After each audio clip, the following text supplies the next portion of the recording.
പ്രിയപ്പെട്ട മുഅ്മിനീങ്ങളെ, ഇന്ന് നമ്മൾ സംസാരിക്കുന്നത് കണ്ണേർ സിഹിർ അതുമായി ബന്ധപ്പെട്ട ചില കാര്യങ്ങളാണ്. നമ്മൾ പലപ്പോഴും ഈ വിഷയം സംസാരിച്ചിട്ടുണ്ട്. എന്നാൽ ഇന്ന് നമ്മൾ വളരെ ശ്രദ്ധിക്കേണ്ട ഒരു വിഷയം, 12 സ്വഭാവമുള്ള ആണാവട്ടെ പെണ്ണാവട്ടെ 12 സ്വഭാവമുള്ളവർ, നമുക്കറിയാൻ പറ്റും ഇവരെ നമ്മുടെ വീട്ടിലേക്കെന്നല്ല വീടിൻ്റെ പരിസരത്ത് പോലും അടുപ്പിക്കാൻ പാടില്ല. കാരണം ഈ ഒരു സ്വഭാവമുള്ള ആളുകൾ സിഹിർ ചെയ്യാൻ, കണ്ണേറ് വെക്കാൻ, കൂടോത്രം ചെയ്യാൻ, ആഭിചാരം ചെയ്യാൻ സാധ്യതയുള്ള സ്വഭാവമുള്ള ആളുകളാണ്. അപ്പോൾ ഈ കണ്ണേറ് വെക്കുന്നവരെ, സിഹിർ ചെയ്യുന്നവരെ നമുക്ക് തന്നെ തിരിച്ചറിയാൻ പറ്റും. എങ്ങനെ? ഈ കാണുന്ന അടയാളങ്ങൾ അവരിൽ ഉണ്ട് എങ്കിൽ സൂക്ഷിക്കുക. ഇത് ഏതെങ്കിലും ഒരു അടയാളം നമ്മളുണ്ടെങ്കിൽ നമ്മളത് മാറ്റുക. ഇനി കണ്ണേറൊക്കെ ഉണ്ടോ ഉസ്താദ്? സിഹിറൊക്കെ അതൊക്കെ പണ്ടല്ലേ, ഇപ്പോൾ ഈ 2026 ഇപ്പോൾ ഈ സിഹിർ കണ്ണേറൊക്കെ ഉണ്ടോ എന്ന് ചോദിക്കുന്ന ചില ആളുകളുണ്ട്. അവർക്കുള്ള വ്യക്തമായ മറുപടി ഇന്നത്തെ ക്ലാസ്സിൽ നമ്മൾ പറയുന്നുണ്ട്. കൂട്ടത്തിൽ എൻ്റെ ഈ ശബ്ദം കേൾക്കുന്ന സഹോദരങ്ങളൊക്കെ ആർക്കെങ്കിലും ഈ കണ്ണേറ് സിഹിറൊക്കെ ഏറ്റിട്ടുണ്ട് എങ്കിൽ, ഞാനത് ബാത്തിലാക്കുന്ന ആളൊന്നുമല്ല, എനിക്കതിനെപ്പറ്റി കൂടുതൽ അറിയില്ല. പക്ഷേ വിശുദ്ധമായ ഖുർആനിലും ഹദീസിലൊക്കെ പറയപ്പെട്ടിട്ടുള്ള ഇതിനെ തടയാനുള്ള ചില മാർഗങ്ങളുണ്ട്. ആ മാർഗങ്ങൾ ഇൻഷാ അല്ലാഹ് നിങ്ങൾക്ക് ഞാൻ പറഞ്ഞു തരാം. അപ്പോൾ ഇന്നത്തെ ക്ലാസ് നിർബന്ധമായും എല്ലാവരും അവസാനം വരെ കേൾക്കണേ. മറ്റുള്ളവർക്ക് ഇത് എത്തിച്ചു കൊടുക്കാൻ വിട്ടുപോകണ്ട. അള്ളാഹു സ്വീകരിക്കട്ടെ. ആമീൻ. അസ്സലാമു അലൈക്കും വറഹ്മത്തുള്ളാഹി. ബിസ്മില്ലാഹിർ റഹ്മാനിർ റഹീം. അൽഹംദുലില്ലാഹി റബ്ബിൽ ആലമീൻ. അല്ലാഹുമ്മ സ്വല്ലി അലാ സയ്യിദിനാ മുഹമ്മദിൻ വഅലാ ആലിഹി വഅസ്ഹാബിഹി വഅത്ബാഇഹി അൽഫായിസീന അജ്മഈൻ. അമ്മാ ബഅദ്. ബഹുമാന സ്നേഹം നിറഞ്ഞ മുഅ്മിനീങ്ങളെ, പടച്ച റബ്ബ് എല്ലാവിധത്തിലുള്ള ആപത്ത്, മുസീബത്ത്, കണ്ണേറ്, സിഹിറിനെ തൊട്ട് നമ്മളെ കാത്തുരക്ഷിക്കട്ടെ. നമ്മളെ മാത്രമല്ല, നമ്മുടെ മക്കളെയും, നമ്മുടെ കുടുംബത്തെയും, നമ്മുടെ വാഹനത്തെയും, നമ്മുടെ കച്ചവട സ്ഥാപനങ്ങളെയും, നമ്മുടെ വീട്ടിലുള്ള ഓരോ വസ്തുക്കളെയും, അതുപോലെ തന്നെ നമ്മളുമായി ബന്ധപ്പെട്ട എന്തെല്ലാം കാര്യങ്ങളുണ്ടോ എല്ലാത്തിലും അല്ലാഹു തആല എല്ലാവിധ ഷർറ്, ബല, മുസീബത്തുകളെ തൊട്ട്, പ്രത്യേകിച്ച് കണ്ണേറ്, സിഹിറിനെ തൊട്ട്, കൂടോത്രത്തെ തൊട്ട് അല്ലാഹു തആല കാത്തു രക്ഷിക്കട്ടെ. ആമീൻ ആമീൻ ആമീൻ യാ റബ്ബൽ ആലമീൻ. ഞാൻ ഈ തുടക്കം തന്നെ ഇങ്ങനെയൊക്കെ ദുആ ചെയ്യാനുള്ള കാരണം, എത്രയോ ആളുകളാണെന്നറിയും നമ്മുടെ ക്ലാസ്സുകളൊക്കെ കേൾക്കുന്ന, അല്ലെങ്കിൽ നമ്മളെ പരിചയമുള്ള എത്രയോ സഹോദരിമാരും സഹോദരങ്ങളും ഈ സിഹിറിൽ അകപ്പെട്ടുപോയി. മറ്റുള്ളവരിങ്ങനെ അസൂയ കൊണ്ട് ഇവരെ സിഹിർ വെച്ച് അവർക്ക് പുറത്തിറങ്ങാൻ പറ്റാത്തൊരവസ്ഥയിലേക്ക് ആക്കിയിട്ടുണ്ട്. ഇപ്പം എനിക്ക് തന്നെ അറിയാവുന്ന ഒരു കുടുംബം, അവർക്ക് പെൺമക്കളുണ്ട്. അതിൽ ഒരു പെൺകുട്ടിയുടെ കല്യാണം കഴിഞ്ഞപ്പോൾ ആ കല്യാണത്തിന് ഒരുപാട് ആളുകൾ വന്നു. അതായത് ആ നാട്ടിലെ വലിയ പ്രമാണിമാരും, അതുപോലെ തന്നെ രാഷ്ട്രീയത്തിലുള്ള ആളുകൾ, ഒരുപാട് ഉസ്താദുമാർ, അവരൊക്കെ വന്നു ആ കല്യാണത്തിന്. അപ്പം ഇങ്ങനെ ഒരുപാട് അറിയപ്പെട്ട വ്യക്തികളൊക്കെ ഇവർ സാധാ ഒരു പാവപ്പെട്ട കുടുംബമാണ്. അപ്പോൾ ആ കുടുംബത്തിൽ ഈ ഗൃഹനാഥൻ എന്ന് പറഞ്ഞാൽ കൂലിപ്പണി ചെയ്യുന്ന ആളാണ്. അപ്പോൾ ഈ കൂലിപ്പണി ചെയ്യുന്ന സാധാരണക്കാരനായ ഇയാളുടെ ഈ മകളുടെ കല്യാണത്തിന് നാട്ടിലുള്ള വലിയ പ്രമാണിമാരും ഇവരൊക്കെ വരുന്നു. അപ്പോൾ ഇത് കണ്ടിട്ട് ഭയങ്കര അസൂയുള്ള ഒരു അയൽവാസിയായ ഒരു സ്ത്രീ, അവരുടെ മനസ്സിലെന്താണ്, ഇങ്ങനെ എല്ലാവരും വരുന്നുണ്ട്, അപ്പോൾ ഇവർക്ക് ഒരുപാട് പൈസ കിട്ടിക്കാണും. നാട്ടിൽ വലിയ വലിയ ആളുകളൊക്കെ, പണക്കാരൊക്കെ വരുന്നല്ലോ, അപ്പോൾ ഇവർക്ക് ഒരുപാട് പൈസ കിട്ടിക്കാണും. പൈസ കിട്ടിയിട്ടുണ്ട്, പിന്നെ എന്തിനാണ് ഈ ആളുകളൊക്കെ ഇവരെന്തിനാണ് ഇത്ര സ്നേഹിക്കുന്നത്? ഭയങ്കര അസൂയ തുടങ്ങിയിട്ട് ആ നാട്ടിൽ തന്നെയുള്ള ഒരു പൂജാരിയുടെ അടുക്കൽ ഈ സ്ത്രീ പർദ്ദയിട്ട് മക്കനയിട്ട് ചെന്ന് ഈ വീട്ടുകാരൻ്റെ ഒരു വസ്ത്രം അഴയിലിങ്ങനെ അലക്കി ഇട്ടിട്ടുണ്ടായിരുന്നു. അത് രാത്രി വന്ന് മോഷ്ടിച്ച് പൂജാരിയുടെ അടുക്കൽ കൊണ്ടുപോയി ഇയാളുടെ പേരും ഇയാൾ ജനിച്ച ആ വർഷമൊക്കെ എങ്ങനെയോ കണ്ടുപിടിച്ചിട്ട് ഇവർ കൊണ്ടുപോയി പറഞ്ഞു കൊടുത്തു. അങ്ങനെ എന്തോ കൂടോത്രം ചെയ്തു, ആഭിചാരം ചെയ്തു, സിഹിർ ചെയ്തു. പിറ്റേന്ന് ദിവസം മുതൽ ഇവരുടെ കുടുംബത്തിന് ഭയങ്കര പ്രശ്നം. ഇവരുടെ കുടിക്കുന്ന കിണറുണ്ട്, ആ കിണർ വെള്ളം മുഴുവനും കറുത്തുപോയി. എന്നിട്ട് ഇദ്ദേഹം വീട്ടിൻ്റെ പുറത്തേക്ക് ഇറങ്ങുമ്പോൾ കാക്ക വന്ന് ഇദ്ദേഹത്തെ കൊത്തുന്നു. ഇതൊക്കെ ഞാൻ പറയുമ്പോൾ ഏതെങ്കിലും ഒരു സിനിമാ കഥ പറയുന്നതല്ല, ഇത് അദ്ദേഹം തന്നെ എന്നോട് നേരിട്ട് പറഞ്ഞതാണ്. അദ്ദേഹം പറഞ്ഞു, ഉസ്താദേ, സത്യം പറഞ്ഞാൽ ഇങ്ങനെ സിഹിർ ചെയ്യും, കണ്ണേറുണ്ടാകും എന്നൊക്കെ ഞാൻ പണ്ട് മുതലേ കേട്ടിട്ടുണ്ട്. അപ്പോഴൊക്കെ ഞാൻ ചിന്തിച്ചത് അതൊക്കെ നമുക്ക് പറ്റൂല, നമുക്കൊന്നും വരൂല, അതൊക്കെ വേറെ ആർക്കെങ്കിലും ഒക്കെ ആയിരിക്കും, അല്ലെങ്കിൽ ഇതൊക്കെ ചുമ്മാ പറയുന്നതായിരിക്കും എന്നൊക്കെ ഞാൻ വിചാരിച്ചു. പക്ഷേ ഞാൻ വല്ലാഹി സത്യം, ഞാൻ എൻ്റെ ജീവിതത്തിൽ അനുഭവിച്ചു ഉസ്താദേ. എൻ്റെ ആ മൂത്ത മകളുടെ കല്യാണം കഴിഞ്ഞപ്പോൾ തുടങ്ങിയ ആ ഒരു പ്രശ്നം, അതായത് അസൂയ മൂത്തിട്ട് അയൽവാസി, അങ്ങനെ ഇദ്ദേഹം ഗതിയില്ലാതെ ഒരുപാട് ഉസ്താദുമാരുടെ അടുക്കലും തങ്ങന്മാരുടെ അടുക്കലൊക്കെ പോയി അവരൊക്കെ ഒരുപാട് കാര്യങ്ങൾക്ക് വെച്ച്, പക്ഷെ അതൊന്നും മാറിയില്ല. അവസാനം എവിടെയോ ഏതോ ഒരു ഉസ്താദ് ഉണ്ട്, അദ്ദേഹം പറഞ്ഞില്ല അത് ആരാണെന്ന്. അവിടെ ചെന്നു, അപ്പൊ കണ്ടു ഇതാരാണ് ചെയ്തതെന്നും എന്തിനാണ് ചെയ്തതെന്നും വ്യക്തമായി പറഞ്ഞു കൊടുത്തു. അങ്ങനെ അവിടെ ചെന്നു, അവരോട് ചോദിച്ചു, അവരുമായിട്ട് പൂജാരി അടുക്കൽ ചെന്നു, വേണ്ട രൂപത്തിൽ ആ ഉസ്താദ് പറഞ്ഞ രൂപത്തിൽ ബാത്തിലാക്കി. നാണം കെട്ടുപോയി ആ സ്ത്രീ. ഞാൻ പറയട്ടെ, ഇത് കേവലം ഒരു കുടുംബത്തിൽ മാത്രമല്ല, ഇതൊരു തൊഴിലാക്കി എത്രയോ സ്ത്രീകളുണ്ട്, പുരുഷന്മാരുണ്ട്. ചിലപ്പോൾ ഇത് നമ്മുടെ അയൽവാസി ആയിക്കൊള്ളും, നമ്മുടെ കൂടപ്പിറപ്പാവാം, നാത്തൂനായിരിക്കും ഈ സിഹിറിന് പുറകെ നടക്കുക.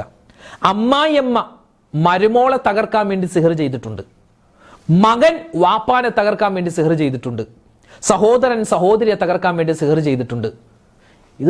ഈ സിഹിർ എന്ന് പറഞ്ഞാൽ നമ്മൾ ഓർക്കും അതൊക്കെ അങ്ങനെയൊന്നും ഇല്ലാന്ന്, പക്ഷെ ഉണ്ട്. അത് ഉള്ളത് കൊണ്ടാണല്ലോ 7 വൻ പാപങ്ങളിൽ ഒരു പാപമായി അള്ളാഹുവിന്റെ റസൂല് സ്വല്ലല്ലാഹു അലൈഹി വസല്ലമ തങ്ങൾ സിഹറിനെ പരിചയപ്പെടുത്തിയത്. ഇത് ഉള്ളത് കൊണ്ടാണ്. അല്ലെങ്കിൽ ഇല്ലെങ്കിൽ നബി തങ്ങൾ അങ്ങനെ പറയൂലല്ലോ. നബിതങ്ങൾക്ക് പോലും ഇതുമായി ബന്ധപ്പെട്ട ചില അസ്വസ്ഥതകൾ ഉണ്ടായി എന്ന് നമുക്ക് വരെ ഹദീസിൽ കാണാൻ പറ്റും. നബിതങ്ങൾക്ക് ചെയ്തു. എന്നിട്ട് നബിതങ്ങൾ ജിബ്രീൽ അലൈഹി സ്വലാത്തു വസ്സലാം നബിതങ്ങൾക്ക് അറിയിച്ചു കൊടുത്തു, നബിയെ ഇന്നാലിന്ന സ്ഥലത്ത് ഒരു കിണറിൽ ഒരു സാധനം വെച്ചിട്ടുണ്ട്. അങ്ങനെ നബിതങ്ങൾ അലിയാര് തങ്ങളെ വിട്ടു. ആ മലിയാര് തങ്ങൾ ആ കിണറിൽ പോയി ആ സാധനം എടുത്തു കൊണ്ടുവന്നു, അത് നശിപ്പിച്ചു കളഞ്ഞു. നബിതങ്ങൾക്ക് ഏൽക്കാൻ ഒരുങ്ങി നിന്ന സിഹറിനെ ബാത്തിലാക്കിയിട്ടുണ്ട്. അപ്പൊ സംഭവം പറഞ്ഞാൽ ഇത് ഉള്ളതാണ്. പലരും ചോദിക്കുന്നത് ഉള്ളതാണോ? ഉള്ളതാണ്. അള്ളാഹു തആല കാത്തു രക്ഷിക്കട്ടെ. ആമീൻ ആമീൻ. അല്ലാതെ നമുക്ക് വേറെ വഴിയില്ല. ഇത് ചെയ്യുന്നവരെ, ഒരുപക്ഷെ ഈ സിഹിർ ചെയ്യുന്ന ആളുകൾ നമ്മുടെ വീഡിയോ കാണുന്നവരുണ്ടാവൂല. നമ്മുടെ വീഡിയോ കാണുന്നവർ അങ്ങനെ ഈ സിഹിർ ചെയ്യുന്നവരുമായിരിക്കൂല. അങ്ങനെ ആരെങ്കിലും ജീവിതത്തിൽ ചെയ്തവരാണ് ഈ വീഡിയോ കാണുന്നവരുണ്ടെങ്കിൽ മനസ്സിൽ കുറിച്ചു വെച്ചോ, നിങ്ങളെ അള്ളാഹു തആല കിടത്തി പരീക്ഷിച്ചിട്ടല്ലാതെ ഈ ലോകത്ത് നിന്നും പടച്ചോൻ വെറുതെ വിടൂല. കാരണം അള്ളാഹ്ക്ക് ഒട്ടും ഇഷ്ടമില്ലാത്ത ഒരു കാര്യമാണ് ഈ സിഹിർ. സിഹിർ എന്ന് പറഞ്ഞാൽ എന്താ? ഒന്ന്, അള്ളാഹു തആല ചെയ്യാൻ പാടില്ലെന്ന് പറഞ്ഞ 7 വൻ പാപങ്ങളിൽ ഒന്നാണ്. അതൊന്ന്. 2, മറ്റുള്ളവനെ ഇടങ്ങേറാക്കളാൻ. അള്ളാഹ്ക്ക് ഏറ്റവും ഇഷ്ടക്കേടെന്ന് പറഞ്ഞാൽ നിസ്കരിക്കാതിരിക്കലല്ല, നോമ്പ് പിടിക്കാതിരിക്കലല്ല. അത് ചിലപ്പോൾ പടച്ചോൻ വിചാരിച്ച പടച്ചോൻ പുറത്തു തരും. പക്ഷെ നമ്മുടെ കൂടപ്പിറപ്പ് അല്ലെങ്കിൽ നമ്മുടെ ഒരു സഹോദരൻ, ഒരു മനുഷ്യനെ അവനെ വേദനിപ്പിക്കുക എന്ന് പറഞ്ഞാൽ അള്ളാഹു ഈ വേദനിപ്പിച്ചവന് പുറത്തു കൊടുക്കണമെങ്കിൽ ഈ വേദനിപ്പിച്ചവൻ ആരെയാണോ വേദനിപ്പിച്ചത് അവന്റെ അടുക്കൽ ചെന്ന് പൊരുത്തം ചോദിച്ചിട്ടല്ലാതെ അള്ളാഹു തആല അവനിക്ക് പൊരുത്തം കൊടുക്കൂല. അതുകൊണ്ട് 2ാമത്തെ കുറ്റം മറ്റുള്ളവനെ വേദനിപ്പിച്ചു. 3, ഇവനെവിടെ ഒരു സ്വാലിഹായ മനുഷ്യനാണെങ്കിൽ ഈ പണിക്ക് നിൽക്കുവോ? ഇല്ല. അവന്റെ ഈമാൻ തകർന്നു പോയത് കൊണ്ടല്ലേ ഇവൻ ഈ പണിക്ക് പോണത്. അപ്പൊ ഇവന്റെ മരണം ചത്തുപോകും. അവിശ്വാസിയായിട്ട് ചത്തുപോകും. സിഹിർ ചെയ്യുന്നവരെ ഓർത്തു വെച്ചോ. അത് ഏത് തങ്ങളാണെങ്കിലും, ഏത് മുസ്ലിയാരാണെങ്കിലും, ഏത് താടി വെച്ച തൊപ്പി വെച്ച അല്ലെങ്കിൽ ഏത് പച്ചയോ മഞ്ഞയോ ഷോളിട്ട ഏത് തങ്ങളാണെങ്കിലും ഞാൻ പറയട്ടെ, സിഹിറിന് കൂട്ടി നിൽക്കുന്നവനാണോ നിങ്ങളുടെയൊക്കെ അച്ചട്ടാണ്. നിങ്ങളൊക്കെ ആ ഒരു രൂപത്തിൽ അള്ളാഹു തആല പരീക്ഷിച്ചിട്ടേ വിടുള്ളൂ. ഇപ്പൊ എത്ര വലിയ കോജയാണെങ്കിലും ഒരു കുഴപ്പമില്ല. അതുകൊണ്ട് ഈ പണിക്ക് നിൽക്കാൻ പാടില്ല. കേട്ടോ, ഒരു 12 സ്വഭാവമുള്ളവർ നമ്മൾ കരുതിയിരിക്കാം. നമ്മുടെ കുടുംബത്തിലുണ്ടാകും, നമ്മുടെ കൂടപ്പിറപ്പിലുണ്ടാകും, നമ്മുടെ തോളിൽ കൈയിട്ട് നിൽക്കുന്ന, അല്ലെങ്കിൽ നമ്മുടെയൊക്കെ വീട്ടിൽ വരുന്ന ചില പെണ്ണുങ്ങളുണ്ടല്ലോ. ഉമ്മമാരെ നിങ്ങളുടെ വീട്ടിൽ വരും, അടുക്കള വഴി വരും. പാത്തുമ്മ എന്തെണ്ടടി വിശേഷം, എങ്ങനെയുണ്ട്, മകളെ കെട്ടിച്ചെടുത്ത് എങ്ങനെയുണ്ട്? ഈ കുറ്റം കേൾക്കാൻ വേണ്ടി, കുറ്റം പറയാൻ വേണ്ടി വരുന്ന താത്താമാരെ സൂക്ഷിച്ചോ.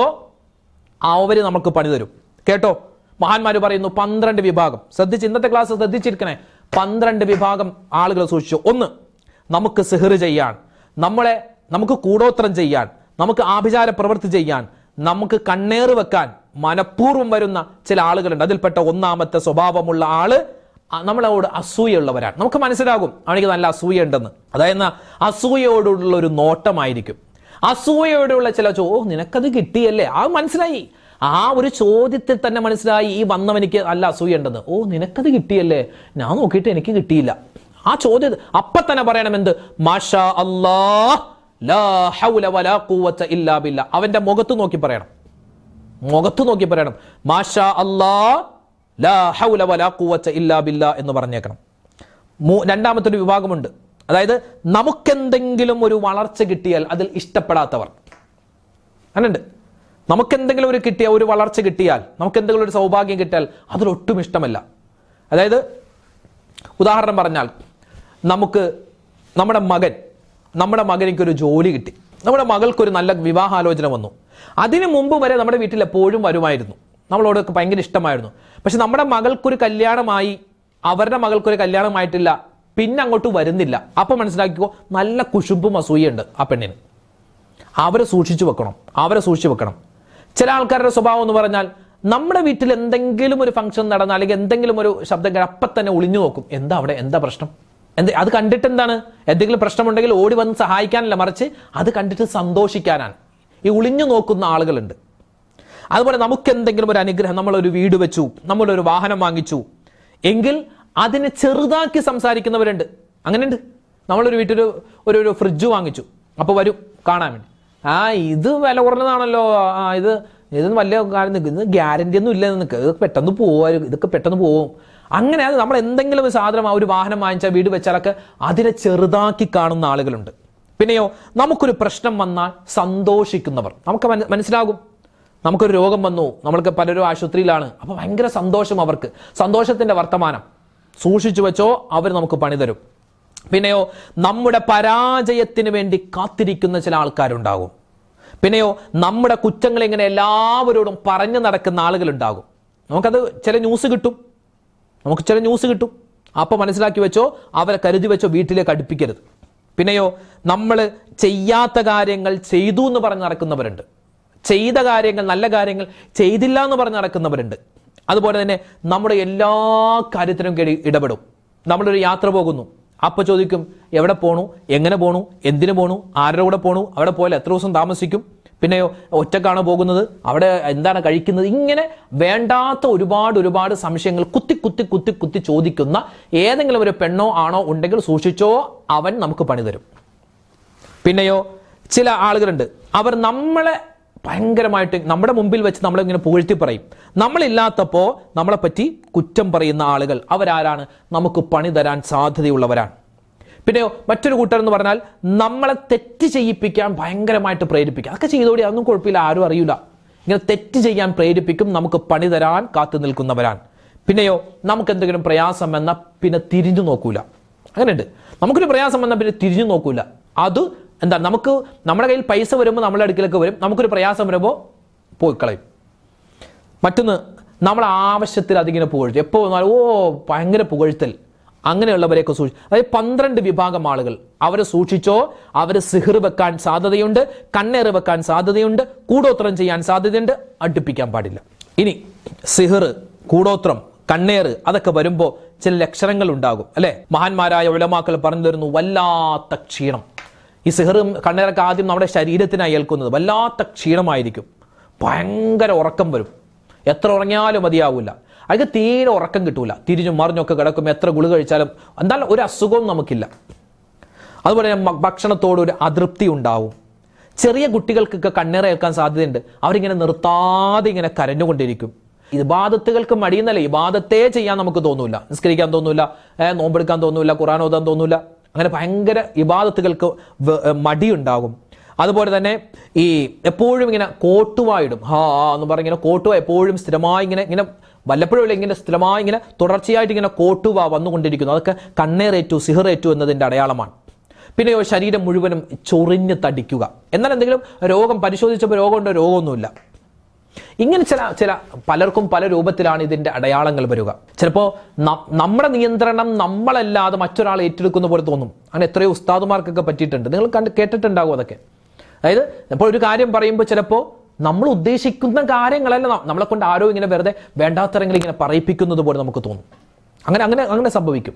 ഇതൊക്കെ കണ്ണേറിന്റെ, സിഹിറിന്റെ അടയാളങ്ങളാണ്. അപ്പൊ ഏകദേശം അടയാളങ്ങളൊക്കെ നമ്മൾ പറഞ്ഞു.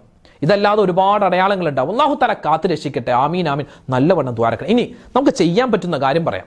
മഹാന്മാരായ ഉലമാക്കൾ പറയുന്നു, ഈ കണ്ണേറുമായി കണ്ണേറ് അത് ഉള്ളതാണ് കേട്ടോ. അൽ ഐനു ഹഖ്കുൻ എന്നാണ് നബി സല്ലല്ലാഹു അലൈഹി വസല്ലം തങ്ങൾ. കണ്ണേറ് സത്യമാണ്. അപ്പൊ അത് കണ്ണേറ് വന്നിട്ട് ചികിത്സിക്കുന്നതിനേക്കാൾ നല്ലത് അത് വരാതെ സൂക്ഷിക്കലാണ്. അതെങ്ങനെ വരാതെ സൂക്ഷിക്കേണ്ടത്? മഹാന്മാർ പറയുന്നു, അത് സാഹചര്യങ്ങളെ തടയുക. ഈ ഇപ്പോൾ നമ്മുടെ മക്കൾ, ഇപ്പോൾ സോഷ്യൽ മീഡിയ കാലമാണല്ലോ, മക്കൾക്ക് പല സ്റ്റൈലിലും ഉടുപ്പൊക്കെ ഇടിപ്പിച്ച്, പല സ്റ്റൈലിലും മുടിയൊക്കെ വെട്ടിച്ച് എപ്പോഴും ഇൻസ്റ്റഗ്രാമിൽ ഇങ്ങനെ ഫോട്ടോ ഇട്ടുകൊണ്ടിരിക്കുന്നൊരവസ്ഥ, അത് നമ്മൾ കുറക്കുക. പിന്നെയോ, മറ്റൊന്ന് ഇബാദത്തുകൾ നിത്യമാക്കുക. എപ്പോഴും വുദു ഉണ്ടാവുക. കണ്ണേറും സിഹറും തടയാനുള്ള പ്രധാനപ്പെട്ട ഒരു പരിചയമാണ് വുദൂ എന്ന് പറഞ്ഞാൽ. വുദൂ നിസ്കരിക്കുമ്പോൾ മാത്രം എടുക്കേണ്ട ഒരു കാര്യമല്ല, അതല്ലാത്ത സമയത്തുമൊക്കെ നമ്മൾ വുദൂ നിത്യമാക്കിയാൽ കണ്ണേറ് സിഹർ ഒരു പരിധിവരെ നമ്മൾ ഏൽക്കൂല എന്നാണ്. പിന്നെയോ മറ്റൊരു കാര്യം, നമ്മൾ കുളിക്കുന്നതിന് മുമ്പ്, നമ്മൾ കുളിക്കൂലേ, ഷവറിലൊക്കെയാണ് കുളിക്കുക അല്ലെങ്കിൽ കോരി കുളിക്കുന്നത്, എങ്ങനെയാവട്ടെ, കുളിക്കുന്നതിന് മുമ്പ് ഒരു ബക്കറ്റ് എടുക്കുക. ആ ബക്കറ്റ് എടുത്തിട്ട് നമ്മൾ വെക്കുക, പൈപ്പിന്റെ താഴെ വെക്കുക, പൈപ്പ് തുറക്കുക, എന്നിട്ട് നമ്മൾ ഉദു എടുക്കുക. ഉദു എടുക്കുന്ന സമയത്ത് കൈ കഴുകുന്ന വെള്ളം ആ ബക്കറ്റിൽ വീഴണം. നമ്മൾ വായ കഴുകൂലേ, വായ കഴുകുന്ന വെള്ളം ബക്കറ്റിലേക്ക് തുപ്പണം. മുഖം കഴുകുന്ന വെള്ളം ബക്കറ്റിലേക്ക് എടുക്കണം. കൈ കഴുകുന്നു, അതുപോലെ തന്നെ കാല് കഴുകുന്നു, അതൊക്കെ ആ ബക്കറ്റിൽ പിടിക്കുക. ആ വെള്ളം, ഉദുവിന്റെ വെള്ളം ബക്കറ്റിൽ പിടിച്ചിട്ട് ആ വെള്ളം നമ്മുടെ ശരീരത്തിൽ ആദ്യം ഒഴിക്കുക. എന്നിട്ട് പിന്നെ നമ്മൾ സാധാരണ പോലെ ഷവറിൽ നല്ല വെള്ളം വെച്ച് കുളിക്കുക. ഇത് കണ്ണേറ് തടയാൻ നല്ലതാണെന്ന് ഒരുപാട് ഉസ്താദുമാർ പറയുന്നത് ഞാൻ തന്നെ എൻ്റെ ചെവി കൊണ്ട് കേട്ടിട്ടുണ്ട്. ഒരുപാട് വലിയ ഉസ്താദുമാർ കണ്ണേറ് തടയാൻ നല്ലതാണ്. പിന്നെയോ മറ്റൊന്നാണ് സൂറത്ത് തൗബയുടെ അവസാനത്തെ 2 ആയത്ത്. ലഖദ് ജാഅക്കും റസൂലും മിൻ അൻഫുസികും അസീസുൻ അലൈഹി മാ അനിത്തും ഹരീസുൻ അലൈക്കും ബിൽ മുഅ്മിനീന റഊഫുർ റഹീം ഫഇൻ തവല്ലൗ ഫഖുൽ ഹസ്ബിയല്ലാഹു ലാ ഇലാഹ ഇല്ലാഹു അലൈഹി തവക്കൽതു വഹുവ റബ്ബുൽ അർശിൽ അലീം. ഈ ആയത്ത്, അതോടൊപ്പം തന്നെ സൂറത്ത് തൗബയുടെ ഇത് അവസാനത്തെ 2 ആയത്താണ്. അതോടൊപ്പം തന്നെ സൂറത്ത് തൗബയുടെ 51-ാമത്തെ ആയത്ത്, കുല്ല യുസീബന ഇല്ലാ മാ കതബല്ലാഹു ലനാ എന്ന് തുടങ്ങുന്ന ആ ഒരു ആയത്ത്, 51-ാമത്തെ ആയത്ത്. അതുപോലെ തന്നെ യാ ഹഫീദു യാ അല്ലാഹ്, യാ ഹഫീദു യാ അല്ലാഹ് എന്ന അല്ലാഹുവിന്റെ ഇസ്മ. ആ കൂട്ടത്തിൽ ബിസ്മില്ലാഹില്ലദീ ലാ യദുറു മഅസ്മിഹി ഷൈഉൻ ഫിൽ അർളി വലാ ഫിസ് സമാഇ വഹുവസ് സമീഉൽ അലീം. അതുപോലെ അഊദു ബികലിമാത്തില്ലാഹി താമ്മാതി മിൻ ശർരി മാ ഖലഖ്. ഈ പറയപ്പെട്ട ദിക്റുകൾ, ഈ പറയപ്പെട്ട ഖുർആൻ ആയത്തുകളൊക്കെ സ്ഥിരമായി എല്ലാ ദിവസവും ഒരു പ്രാവശ്യമെങ്കിലും കുറഞ്ഞത് ഓതാൻ പ്രത്യേകം ശ്രദ്ധിക്കുക.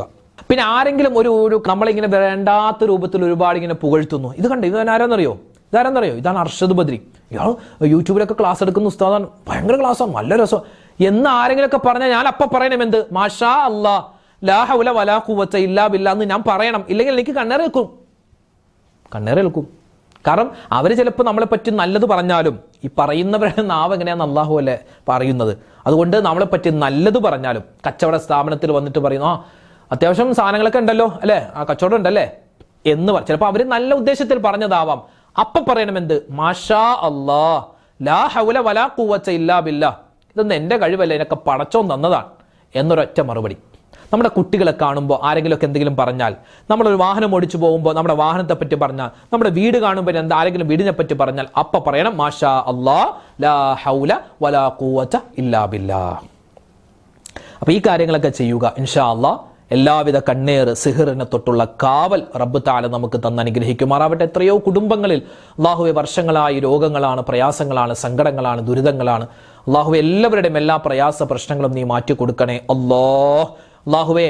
ആരെങ്കിലും ഞങ്ങൾക്ക് സിഹർ ചെയ്തിട്ടുണ്ടോ, കണ്ണേർ വെച്ചിട്ടുണ്ടോ എന്നൊന്നും ഞങ്ങൾക്കറിയില്ല, നീ അറിയുന്നവനാണ്. അങ്ങനെ എന്തെങ്കിലും ഒരു ആപത്ത് മുസീബത്ത് ഞങ്ങൾക്ക് വരാനുണ്ടെങ്കിൽ അല്ലാഹുവേ പടച്ചവൻ ഈ പരിശുദ്ധമായ മാസത്തിൻ്റെയൊക്കെ ബർക്കത്ത് കൊണ്ട് നീ തട്ടിക്കളയണേ റഹ്മാനെ. ഞങ്ങളെല്ലാവരെയും നീ കാക്കണേ അല്ലാ. ഈ കണ്ണേറിൽ കുടുങ്ങിപ്പോയ സിഹർ ബാധ ഏറ്റിട്ടുള്ള ഒരുപാട് പാവപ്പെട്ട മുഅ്മിനീങ്ങളുണ്ട്, എല്ലാവർക്കും നീ ഖൈർ കൊടുക്കണേ അല്ലാ. അതൊക്കെ നീ ബാത്തിലാക്കി കളയണേ അല്ലാ, ബാത്തിലാക്കി കളയണേ അല്ലാ. അല്ലാഹുവേ പടച്ചവൻ എല്ലാവർക്കും നീ കാവൽ കൊടുക്കണേ റഹ്മാനെ. ആമീൻ യാ റബ്ബൽ ആലമീൻ. നാളെ മറ്റൊരു വീഡിയോ ആയിട്ട് കാണാം. അതുവരേക്കും അസ്സലാമു അലൈക്കും വറഹ്മത്തുള്ളാഹി വബറകാതുഹു.